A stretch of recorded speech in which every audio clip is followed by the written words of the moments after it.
After you had some time to digest the CBA, like what was your biggest takeaway from the new CBA? And did you notice any significant changes this offseason based on like the offseason market due to that CBA? I think what I noticed is that we had about 7 or 8 teams that had cap space.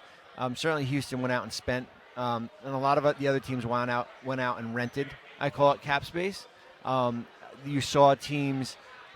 The minimum salary rule, which you have to spend 90% of the salary cap, which is like salary cap's 136, you've got to spend up to like 122. That's always been the rule.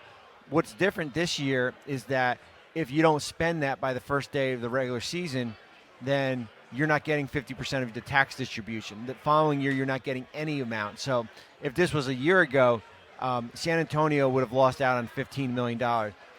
You've seen more teams spend different ways. We've noticed more extensions. The extension rules are more flexible. Dejounte Murray just extended. Under the old rules, it would have been, it's $16 million less. Wow. You're seeing more of that there. But all in all, I think there's more parity.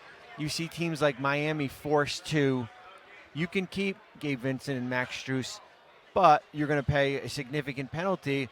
And how do I parlay one of them into a trade exception or a draft pick here? And it's forcing teams. Grant Williams, the same thing in Boston, is that it's really not about this year. It's about next year when Jaylen Brown's Supermax, if he signs it, kicks in, and then the following year when Jason Tatum, and it goes from there. Do you think it's going to affect the free agent market, the how easy it is to extend these guys, and